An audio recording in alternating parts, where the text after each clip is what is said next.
if you could measure cultures in terms of the successful culture in terms of its happiness, Thailand is smoking us in the West. I mean, times five. They have 5 times less money, but they're 5 times happier. And it is all about their attitude. It's all about the attitude towards the world. And sarcasm and irony doesn't exist. If I say something sarcastic to a girl, she doesn't understand what I'm saying. Irony, they don't understand irony here. Humor is very much out in the open, and it's playful, and it is not vicious. It's not vicious at all. And it's a beautiful thing not having irony or sarcasm or ironic detachment that you have to deal with. I mean, in Toronto, I could look at every girl's OkCupid profile, and it would always be some type of ironic, non sequitur statements. Like, I love, knitting and cheeseburgers and just one, these random strings of words together. And there would never be like, sincere profile of, I'm looking for love and I'm looking for, it just wasn't sincere. The lack of sincerity in Western culture is tremendous. It is tremendous. People just hiding behind this ironic facade. And it doesn't exist over here. And it really took me getting over here to realize how fucked up we are. And it makes dating so much easier. Okay? I'm not laying down false time constraints. I'm not using nags. I wasn't using that shit back home too much, but like, you just go up to a girl and you tell her she has a nice smile or she's very pretty and she has nice eyes, and if she likes you, she'll tell you that you look handsome and that you have nice eyes and you have a nice smile. I get called handsome more than a month than I would in a year or two back home. And I'm not saying that I'm a super handsome guy or anything. I'm just trying to relate to you the culture. When dating is very pleasant here, it is you are friendly and complimentary to her, and she's complimentary to you. Now there'll be some teasing back and forth, but it's very playful. It's very like, innocent and playful. It's not like this harsh kind of like, who the fuck are you? There's none of that harsh attitude. There's none of that irony, and a girl will just say, I like you, or I want you to be my boyfriend, or I really like you, and she'll say that on the first date. And it kind of like threw me off when I first came out here. I was like, whoa, these girls are crazy. But I realized, that they just express what they feel. And there's probably many Western women who are thinking stuff like that, but they just hold back and they do what they've been taught, which is like, I'm going to wait 27 hours to text this guy because that's what I've been told to do, But in reality, when a girl tells you she likes you and she texts you right away, then it makes you want to text her right away. All that game and all that like waiting to text her back, that just is out the window over here. Totally unnecessary. You can be completely sincere, and you can be playful, and you can be warm right off the bat. And it's a beautiful thing because, people live with so much more sincerity over here. And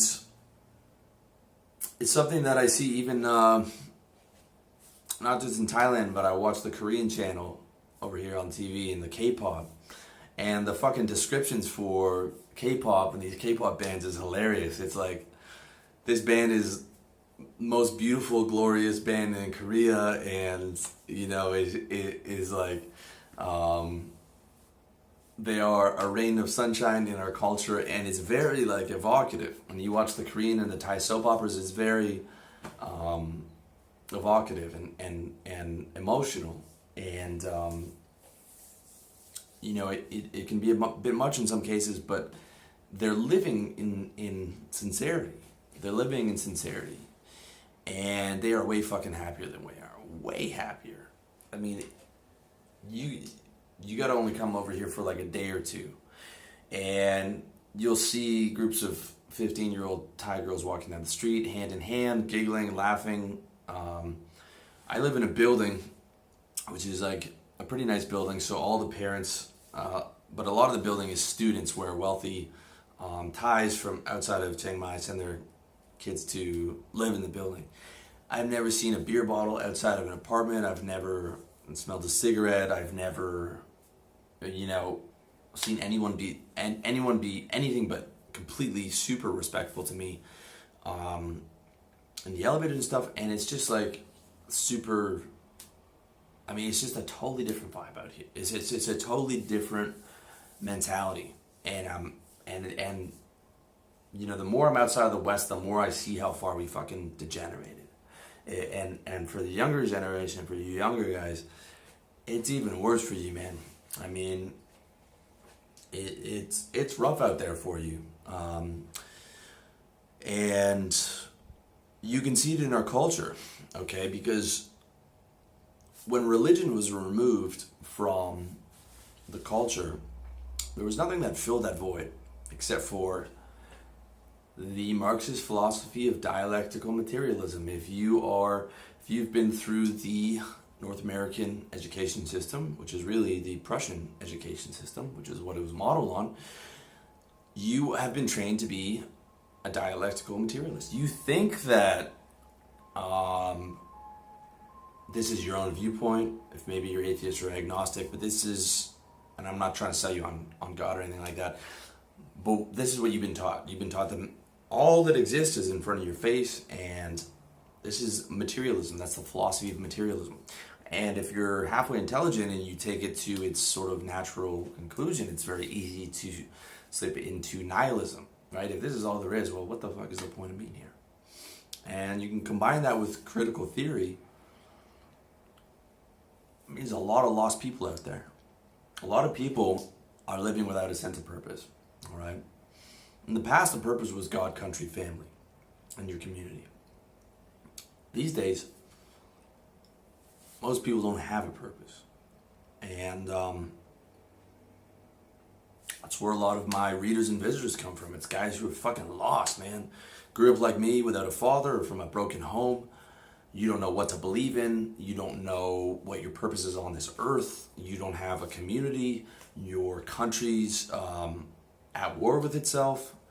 And it is nasty business. It is nasty fucking business. You can see it in our music, all right?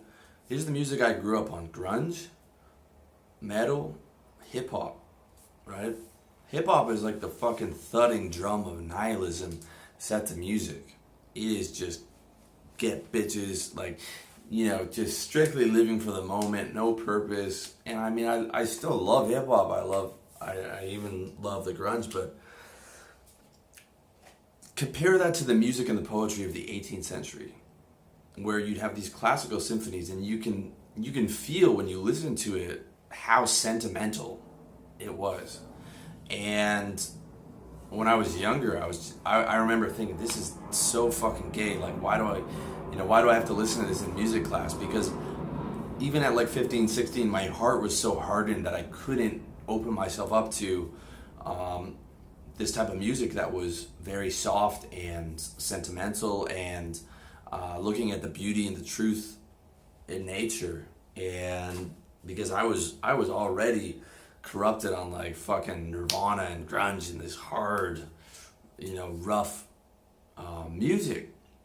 And that type of sincerity, or that the type of poetry that was written in those days, and the type of novels that was written in those days, I mean, we can't even handle that in this modern world because it's so sincere, and we can't even accept that without judgment or you know, without being ironic. And it hurts our culture. It hurts us.